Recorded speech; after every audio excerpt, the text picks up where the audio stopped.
Ayahku adalah dewa perang. Bab 645. Saat dia mengatakan ini, Lao Guan merasa konyol di dalam hatinya. Dewa perang tertinggi ahli dalam menggunakan tinju. Mematahkan tinju tentara. Bahkan dewa perang super, beberapa di antaranya. Mereka semua akan dipukuli hingga berkeping-keping. Terlebih lagi, ini. 5 macan Jiangnan yang belum pernah terdengar sebelumnya. Ketika Kong Tianhu mulai berteriak, orang-orang yang duduk di sebelahnya juga berdiri dan menatap Guan Qianjun dengan kasar. Bahkan ada yang tiba-tiba mengeluarkan pistol dan mengarahkannya ke kepala Guan Qianjun. Dia berkata dengan dingin, "Saya adalah harimau senapan terbang, salah satu dari 5 harimau Jiangnan. Peluru saya selalu tepat sasaran. Nak, Anda tidak tahu apakah harus hidup atau mati, apakah Anda ingin saya memberi Anda kesempatan? Lari dari sini. Jika aku membiarkanmu berlari setengah menit, aku bisa menembak kepalamu. Percaya atau tidak?" Dia juga menempelkan moncong senjatanya ke dahi Guan Qianjun. Guan Qianjun tersenyum tenang, mengangkat kepalanya sedikit, dan menatap harimau tombak terbang, matanya. Ini seperti melihat orang mati. Dia menggelengkan kepalanya perlahan, "Aku tidak percaya. Jangan sampai setengah menit. Aku akan duduk di sini saja. Cobalah. Yang terbunuh pasti bukan aku, tapi salah satu temanmu di sebelah Anda. Kalau begitu, kamu berani melepaskan tembakan kedua. Tembakan kedua ini. Yang akan kuledakkan adalah kepala anjingmu." Kata-kata ini bahkan lebih arogan dan arogan. Orang-orang yang berdiri di sampingnya tidak percaya. Menatapnya dengan rasa kesal di wajahnya. Jelas sekali, ini adalah 5 macan Jiangnan. Mereka semua menunjuk ke kepala Guan Qianjun dan mengucapkan kata-kata kasar bahwa mereka ingin memotongnya menjadi beberapa bagian dan memotongnya menjadi 7 atau 8 bagian. Orang-orang di sekitarnya juga menoleh dan mengeluarkan suara mengejek. "Dari mana asal anak ini? Dasar bodoh, beraninya kamu mengatakan hal seperti itu kepada 5 macan Jiangnan. Apakah dia menderita penyakit mematikan, itu sebabnya dia begitu menyerah pada dirinya sendiri." 5 harimau Jiangnan adalah preman tingkat tinggi yang terkenal di seluruh provinsi. Bahkan beberapa pembunuh profesional bukanlah tandingan mereka. Mereka semua memiliki kemampuannya sendiri. Ada yang menggunakan tinju, ada yang menggunakan kaki, dan ada yang menggunakan senjata. Mereka sangat tajam. Saya mendengar bahwa setidaknya 100 orang tewas di tangan 5 harimau Jiangnan setiap tahun, dan ada banyak praktisi yang kuat di antara mereka. Anak ini sudah selesai. Ini memancing di perairan yang bermasalah. Apakah Anda ingin datang ke konferensi balas dendam yang diselenggarakan bersama oleh 2 keluarga kaya untuk mendapatkan keuntungan? Jika Anda tidak mendapatkan keuntungan, Anda akan menyerahkan hidup Anda sendiri. Pengetuk Tianhu tadi mengayunkan tinjunya dengan penuh kemenangan di depan Guan Qianjun. "Nak, apakah kamu mendengar itu? Semua orang tahu betapa kuatnya 5 macan Jiangnan kita, tapi kamu tidak. Itu menunjukkan bahwa kamu bodoh. Kamu hanyalah keledai kecil yang masih muda, kan? Ayo, berlututlah di tanah dan tampar dirimu beberapa kali. Lalu, serahkan amplop merah besar yang baru saja kamu dapatkan saat kamu masuk, dan bayar 100.000 yuan lagi untuk kerusakan mental. Aku tidak akan berdebat denganmu lagi." Guan Qianjun meletakkan kakinya yang terangkat, menendang kakinya ke tanah, dan mencibir. Kursi itu mundur lebih dari setengah meter. Kemudian, dia mengangkat kakinya dan meletakkannya di atas meja kopi sambil menggoyangkannya dengan penuh kemenangan. Dia berkata dengan dingin, "Denganmu. Apakah kamu layak? 5 harimau Jiangnan mungkin juga 5 anjing Jiangnan. Berlututlah untukku dan jilat tanah yang telah aku injak dengan bersih. Jika saya mempelajari 100 atau 200 gonggongan anjing lagi, mungkin aku akan melepaskanmu." Kata-kata ini penuh dengan niat membunuh dan tidak hanya mengejutkan 5 harimau Jiangnan, tetapi juga orang-orang di sekitar mereka. 5 harimau Jiangnan marah. Tidak ada seorang pun yang berani berbicara kepada mereka seperti ini. Tidak ada yang berani bersikap sombong di depan mereka.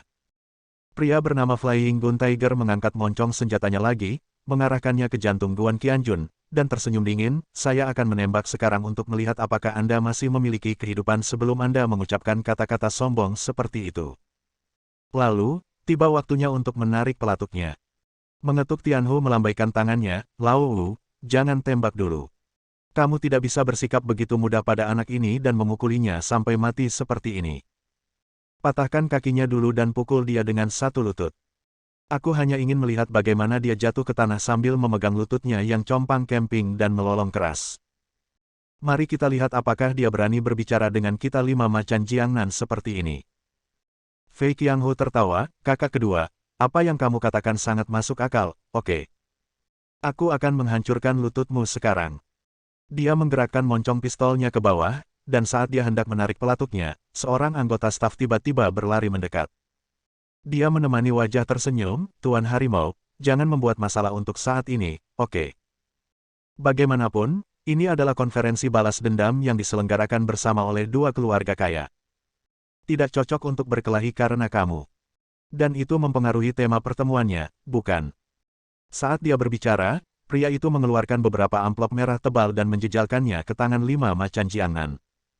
Seperti kata pepatah, jangan pukul orang yang sedang tersenyum. Ada pepatah lain, jangan pukul orang yang sedang tersenyum. 5 harimau Jiangnan tersenyum bahagia dan segera mengambil amplop merah itu ke tangan mereka. Di sebelahnya, Guan Qianjun meraih anggota staf itu, mengambil amplop merah terakhir dari tangannya, dan memasukkannya ke dalam saku celananya. Dia berkata tanpa basa-basi, untuk menyelesaikan konflik ini, bukan?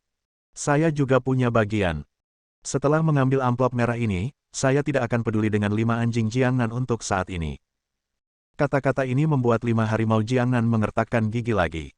Mengetuk Sanhu menunjuk ke arah Guan Qianjun dengan ganas. Nak, tunggu saja aku. Ini adalah konferensi balas dendam yang diselenggarakan bersama oleh dua keluarga kaya. Aku tidak akan berdebat denganmu untuk saat ini. Saat konferensi balas dendam selesai, sebelum kita membunuh Guan Qianjun itu. Bunuh kamu dulu. Kami, 5 macan Jiangnan, tidak membutuhkan orang lain untuk mengambil tindakan. Aku bisa mengalahkanmu sendiri sampai babak belur. Guan Qianjun menggelengkan kepalanya, dengan segala hormat, kalian 5 macan Jiangnan semuanya sampah. Karena kamu adalah sampah, jika kamu datang 100 kali atau 1000 kali lebih banyak, kamu tidak akan menjadi lawanku, apalagi kamu. Kali ini, 5 harimau Jiangnan bahkan lebih marah dan mengertakkan gigi. Saya berharap saya bisa memakan Guan Qianjun hidup-hidup. Salah satu dari mereka, seorang pria besar berjanggut yang terlihat sangat kuat, berkata dengan galak. Nak, aku macan berkaki besi, pemimpin 5 macan Jiangnan. Aku masih belum tahu dari mana asalmu dan siapa namamu. Biarkan aku mendengar reputasimu dan melihat siapa kamu. Berani memamerkan kekuatanmu di depan 5 macan Jiangnan kami. Jadilah sombong dan mendominasi. Guan Qianjun tersenyum tenang, Tuan. Saya tidak akan mengganti nama saya saat saya sedang bekerja, dan saya tidak akan mengganti nama keluarga saya saat saya sedang duduk. Saya akan memukuli anjing itu di balik pintu tertutup. Ribuan tentara dengan ribuan kuda. Arti namaku adalah, sekalipun ada ribuan pasukan, mereka bisa dikurung seperti sekawanan anjing dan dipukuli. Saya memukuli mereka sampai mereka tergeletak di kaki saya, menggonggong dan memohon belas kasihan. Belum lagi kamu 5 anjing Jiangnan. 5 anjing Jiangnan bahkan lebih marah lagi. Cao Shanhu hampir saja menusuk hidung Guan Qianjun. Dia berteriak dengan kepahitan dan kebencian, Nak, tunggu saja aku, tunggu sampai kita membunuh Guan Qianjun itu, lalu aku akan membunuhmu, Guan Qianjun, ya. Dia tiba-tiba terkejut, sialan. Kenapa mereka semua disebut Guan Qianjun? Dewa Perang tertinggi mengangkat bahu, ya, ini suatu kebetulan. Jika tidak, Anda bisa menganggap saya sebagai Guan Qianjun itu. 5 harimau Jiangnan tidak bisa menahan tawa, senyuman penuh ejekan dan penghinaan. Fei Qianghu berkata dengan dingin, kamu sangat berani. Pada konferensi balas dendam yang diselenggarakan bersama oleh dua keluarga kaya, kamu benar-benar berani mengatakan bahwa kamu adalah Guan Qianjun. Kualifikasi apa yang kamu miliki untuk menjadi Guan Qianjun? Kualifikasi apa yang Anda miliki untuk meminta dua keluarga kaya mengadakan pertemuan balas dendam besar untuk Anda dan memanggil semua pahlawan dari 3 gunung dan 5 gunung ke sini? Anda ingin berperan sebagai Guan Qianjun, tapi bukan itu cara Anda bertindak. Siapa yang akan mempercayaimu? Guan Qianjun merentangkan tangannya dan berkata, jika kamu tidak percaya padaku, tarik aku ke bawah. 5 harimau Jiangnan menatapnya dengan dingin, lalu duduk. Bab 646. Sebagai bos, macan berkaki besi berkata dengan tenang, saudaraku, kita tidak perlu marah pada anak bodoh seperti itu. Singkatnya, seperti yang baru saja disebutkan, mari kita dengarkan dulu isi konferensi balas dendam, lalu singkirkan anak ini lagi. Meskipun dia tidak memenuhi syarat untuk membiarkan kita melakukan latihan pemanasan ini, tapi dia harus dibunuh karena begitu sombong. Membunuh ayam untuk menakuti monyet atau semacamnya. 4 harimau lainnya mengangguk berulang kali dan memandang Guan Qianjun seolah-olah sedang melihat orang mati. Mengetuk Sanhu juga tersenyum dingin, wah, kamu pada dasarnya sudah mati sekarang. Kamu juga harus menyesalinya di dalam hatimu sekarang, karena benar-benar memprovokasi kami 5 macan jiangan. Sekarang kamu hanya bisa menunggu untuk mati, dan kamu tidak bisa melarikan diri. Perasaan menunggu kematian ini pasti sangat tidak nyaman, bukan? Guan Qianjun menggelengkan kepalanya dengan santai, tidak mau berdebat dengan harimau gunung. Dia mengambil seikat anggur dari meja kopi dan memakannya dengan nikmat, yang membuat kelima harimau jiangan mengertakkan gigi. Saya bahkan tidak peduli untuk mendengarkan isi konferensi balas dendam. Berdiskusi satu demi satu, bagaimana cara membunuh Guan Qianjun untuk bersenang-senang. Dan kali ini, di atas panggung, memang kota Dongfang yang memimpin dan menjelaskan secara kasar hubungan mereka dengan Guan Qianjun. Tentu saja, kota Dongfang juga merupakan rubah tua, yang terlibat dalam kekuatan di belakang Guan Qianjun, misalnya. Bahkan seorang panglima tertentu pun menyerah dengan patuh dan tidak berani menghadapinya lagi, jadi tentu saja dia tidak mau membicarakannya. Beberapa orang di tempat kejadian juga bertanya mengapa Guan Qianjun begitu sombong dan berani, serta berani memotong pemuda dari 2 keluarga kaya menjadi manusia. Dong Fangcheng berkata dengan kasar, anak ini, karena dia memiliki beberapa kemampuan dan seni bela diri yang kuat, dia berani bertindak begitu ceroboh. Saya kira ada beberapa kekuatan di belakangnya, tapi tidak peduli apa. Aku yakin semua prajurit tidak akan takut padanya. Lagi pula, kamu sangat kuat dan ada begitu banyak orang. Bahkan jika ada 10 Guan Qianjun atau 100 Guan Qianjun. Kamu bisa membunuhnya, kan? Kata-kata ini nyaring dan kuat. Tembus. Ia juga memiliki rasa sensasional yang kuat. Tiba-tiba, biarkan para pembunuh dan preman tingkat tinggi dari 3 gunung dan 5 gunung ini berteriak satu demi satu, mengatakan bahwa mereka tidak akan menganggap serius Guan Qianjun kecil sama sekali, dan mereka bahkan tidak perlu menggunakan begitu banyak orang. Tim manapun bisa melakukannya. Mereka yang datang ke sini memang, seperti yang dikatakan No King Tianhu tadi, jarang sendirian, dan pada dasarnya satu tim, hanya beranggotakan 3 atau 5 orang, dan sebanyak lebih dari selusin. Semua orang yakin, mengatakan bahwa tim mereka dapat membunuh Guan Qianjun tanpa ada orang lain yang harus turun tangan. Bahkan, mereka nyaris bertengkar, dan pertemuan balas dendam nyaris berubah menjadi pertemuan pamer. Dan ritme ini pun berhasil merebut hati Dong Fangcheng dan Namong Dewang. Namong Dewang berdiri, mengangkat tangannya dan menekannya ke kiri dan ke kanan, sambil tertawa keras, pahlawan. Semua pahlawan. Kalian semua termasuk orang-orang dan penguasa terkuat di seluruh provinsi. Aku percaya pada kemampuanmu. Tidak peduli berapa kali kamu datang ke Guan Qianjun, kamu tetap bukan tandinganku. Jadi konferensi balas dendam ini. Saudara Dongfang dan saya telah mendiskusikan cara terbaik. Kalian semua pergi ke Guan Qianjun. Tim manapun yang membunuhnya terlebih dahulu akan mendapat hadiahnya. Dong Fangcheng berkata, ya. Saudara Namong mengatakan dengan tepat apa yang saya maksud, tetapi anak laki-laki itu benar-benar memukuli putra saya dan putra saudara Dongfang dengan sangat kejam, membuat mereka menjadi cacat total. Tidak akan memuaskan sama sekali kalau kita membunuhnya saja. Jadi, akan lebih baik jika kita bisa membawanya ke sini hidup-hidup. Namong Dewang ikut bernyanyi, betul. Kalau dibawa hidup-hidup, kami beri hadiah 100 juta. Kalau mati hanya 10 juta.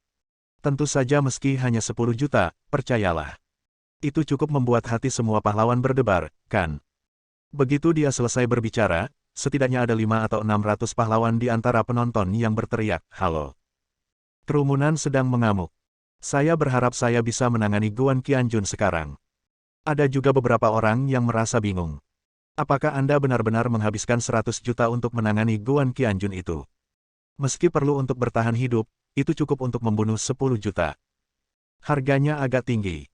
Harga yang tinggi menandakan bahwa pihak lain sulit untuk diajak berurusan. Namun, suara-suara yang lebih rasional ini segera tenggelam dalam gelombang besar. Uang membuat dunia berputar. Burung mati demi makanan, manusia mati demi kekayaan. Semua orang dengan cepat bertanya di mana Guan Qianjun berada, buru-buru mengasah pisau mereka, berharap mereka bisa pergi dan menyingkirkannya sekarang. Dong Fangcheng berkata, jangan khawatir semuanya, apa yang perlu dibicarakan harus diselesaikan terlebih dahulu. Guan Qianjun itu adalah ahli bela diri yang sangat kuat.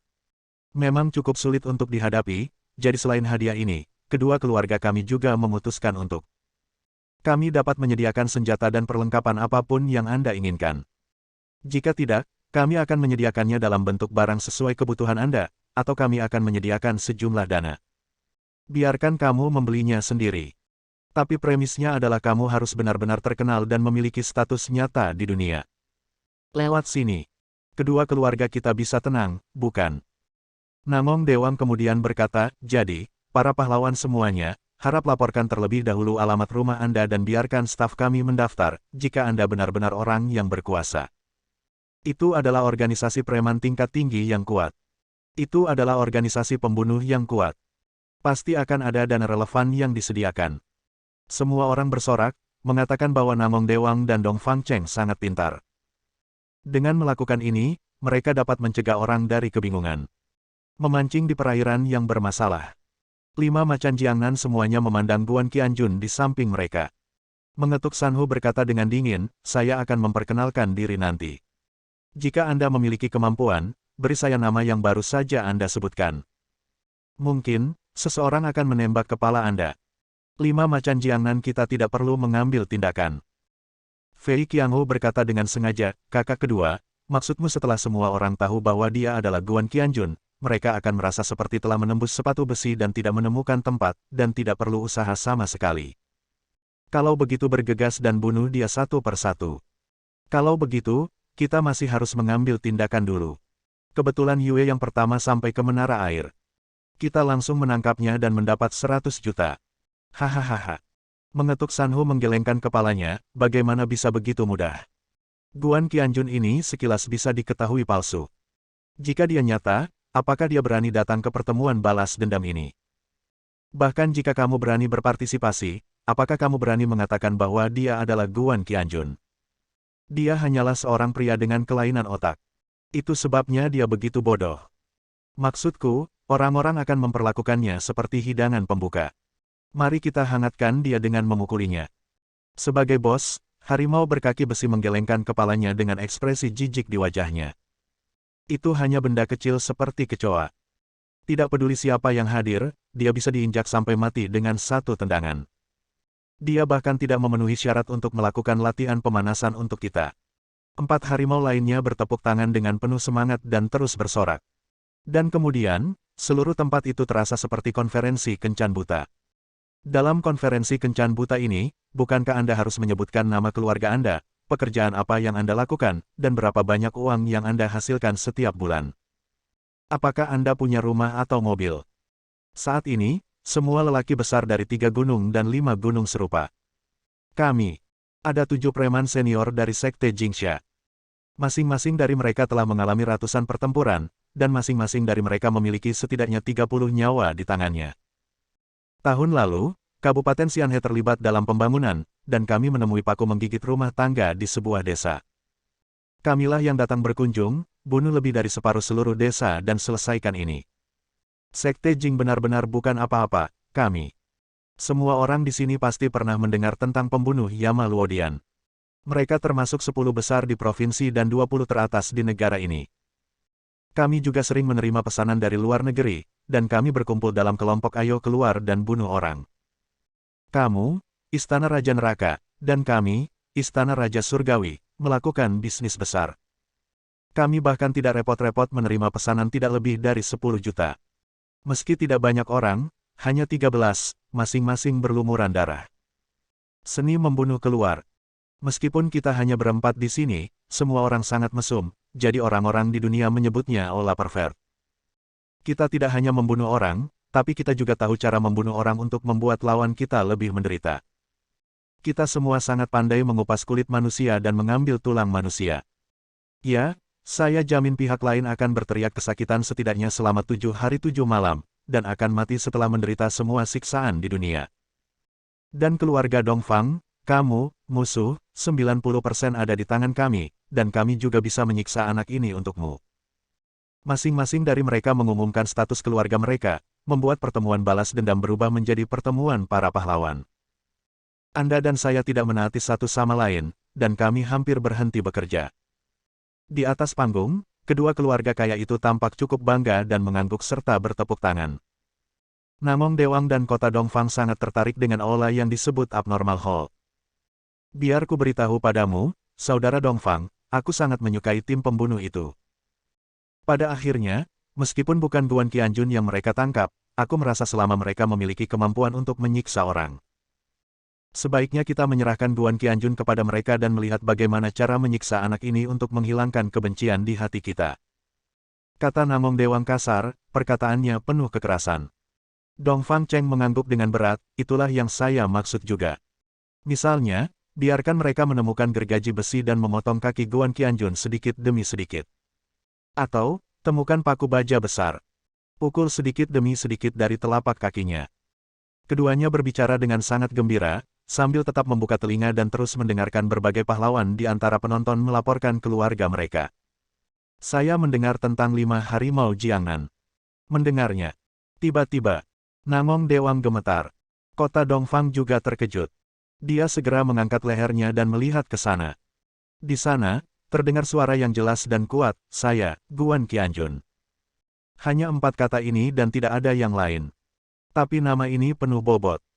Tiba-tiba, rasanya seperti panci besar meledak di mana-mana. Guan Qianjun. Sialan. Tidak mungkin anak itu, kan? Guan Qianjunlah yang dibunuh oleh 2 keluarga kaya. Kenapa dia datang ke sini? Beraninya dia datang ke sini. Tidak mungkin dia, apakah namanya sama? Semua orang menoleh dan melihat ke arah suara itu. Orang yang mengucapkan 4 kata itu tentu saja adalah Guan Qianjun.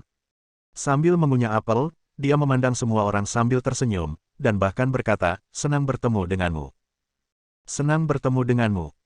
Segera, seorang pria bertubuh besar tidak jauh dari situ tiba-tiba berdiri, menunjuk ke arahnya dan berteriak, "Nak, apakah kamu itu Guan Qianjun? Apakah kamu Guan Qianjun?" Bersambung.